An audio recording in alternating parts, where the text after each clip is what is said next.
Hello students, welcome to standard 9 subject science. We are seeing the animal tissues. In last lecture we have seen the epithelial tissues and we have understood all the types of epithelial tissue. Now today we are going to study about the connective tissue. So blood is a type of connective tissue. Why would it be called the connective tissue? Because you know that the blood connects every organ, every cells of the body to each other, and it supplies the blood in each cell. So it is called connective tissue. A clue is provided in the introduction of this chapter that I am explaining, that I told actually, that it connects to each cells of the body. So it is called connective tissue. The cells of connective tissue are loosely spaced. Means these cells are not packed each other very close, they are loosely packed, and so they will have some intercellular space, and the cells of these are embedded in an intercellular matrix. The cell will be embedded, means like wax is embedded in the cake, that way it is embedded. The matrix may be jelly like fluid, dense or rigid. Its matrix means its base will be jelly like substance, like somewhat solid and liquid mixed type. Fluid means it can flow. Dense or rigid means its matrix will be dense as well as rigid also. The nature of matrix differs in concordance with the function of particular connective tissue. Means the nature of matrix differs. The nature of matrix means it will be how much dense or how much loose. It depends on its function. So one by one we will see the connective tissues. As the blood has, first connective tissue is as blood. So blood has a fluid liquid matrix. You know that blood is fluid, it can flow.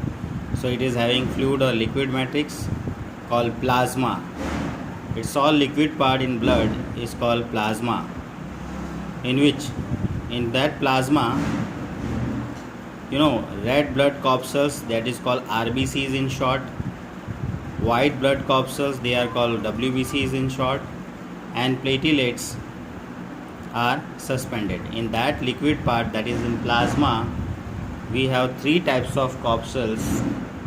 In that, three types are red blood corpuscles, RBCs, number 1, and number 2 WBCs, and number 3 platelets are suspended, means not dissolved. We can see in the blood these all three things in microscopic vision. It is suspended, we can see in the plasma. The plasma means the blood's liquid part contains proteins, salt and hormones. Plasma means the liquid part of the blood contains protein, salts and hormones. Blood flows and transports gases, digested food. You know that when we take oxygen in our breathe, so it goes in respiratory system, and after the lungs it includes in the blood, and from the blood it reaches to all the cells, each cells of the body. And as well as digested food also, when the digested food means when we eat the food and everything is digested, after the small intestine it mixes with the blood and it reaches to each cell of the body. So that's why blood flows transport gases, means O2 in and CO2 out, and digested food it makes possible to reach to the each cell. Hormones and waste materials also to different parts of the body it transports. So this way the blood is connective tissue, and this is all about information where it located and what is its structure and what is its function that we have seen. It is the connective tissues, blood. Next is bone. Bone is also example of connective tissue. So bone is another example of connective tissue. It forms the framework that supports the body. Framework means it gives the shape of the body. Because of this bones only, the shape of the body will be maintained. It also anchors the muscles and supports the main organs of the body. Means the bone anchors the muscles. With the bone, muscles are attached. So bone is anchoring the muscles. That means it sticks the muscles with it and supports the main organs of the body. It is a strong and non-flexible tissue. The bone, it is very strong and non-flexible, means we cannot move it. What would be advantage of these properties of the bone function? That if it is non-flexible, then only its framework will work and the body will stay rigid. Bone cells are embedded in hard matrix. Its matrix means its base is very hard. In that, bone is embedded, that is composed of calcium and phosphorus compounds. That bone is composed of calcium and phosphorus compound, means in bones calcium and phosphorus is there. That's why you may heard that to make the bones strong, calcium is required.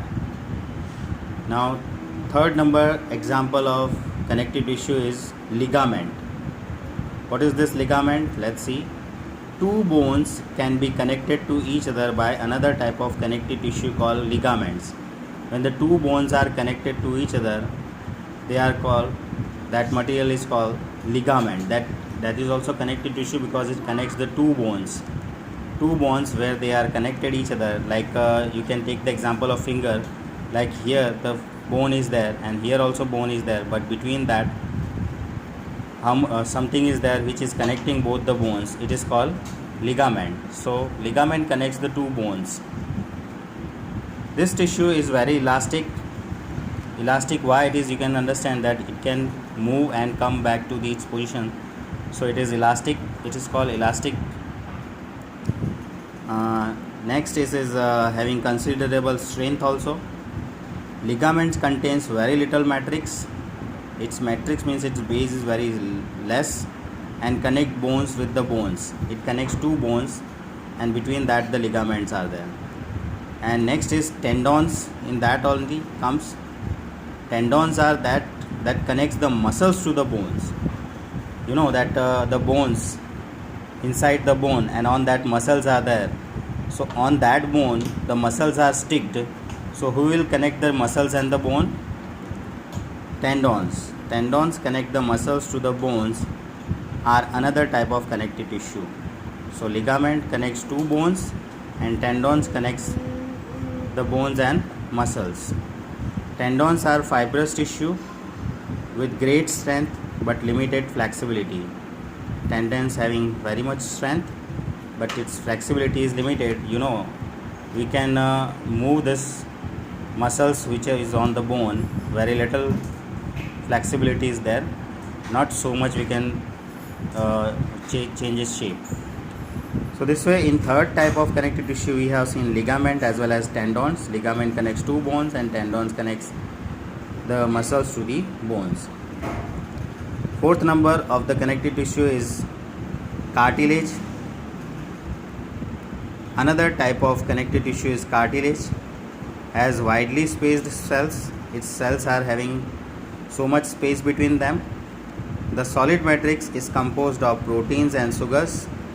Its matrix means base is made up of proteins and sugars. Cartilage smoothens the bone surface at joints and is also present in nose, ear and trachea and larynx. Cartilage is the bone's soft, smooth part actually. It is also like bone, but bones are very hard.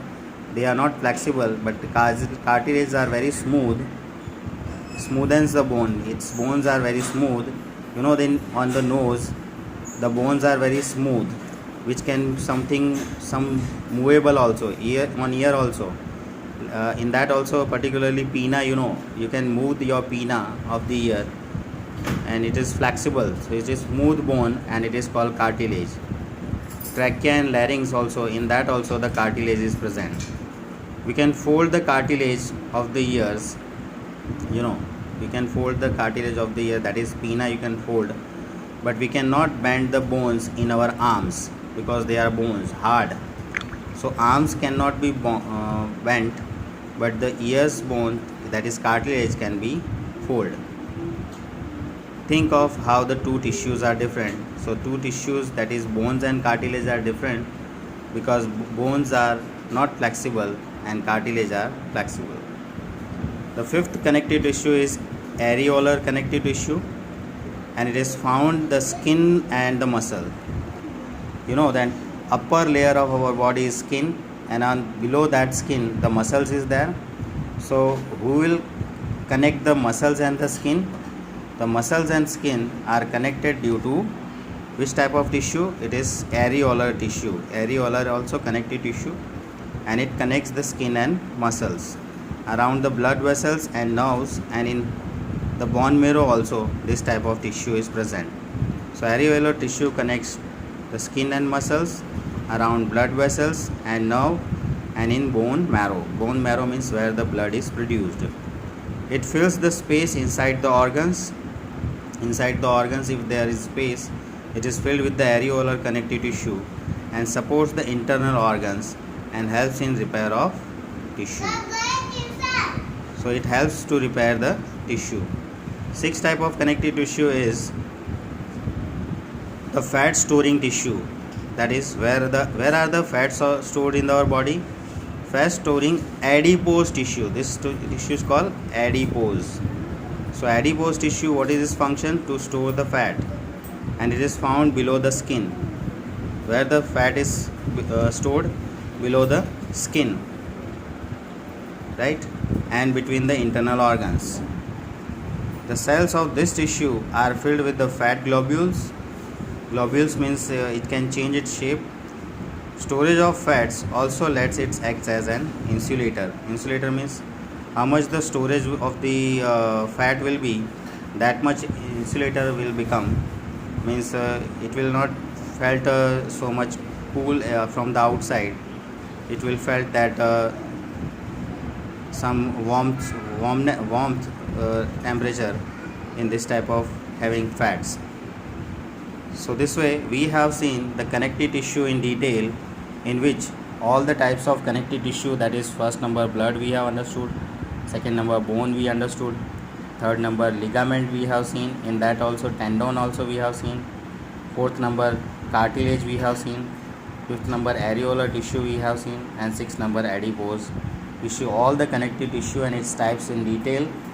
For all the tissues we have to write the location and its structure and its function in detail from your reference book or from the textbook. You can write it and learn it. Thank you.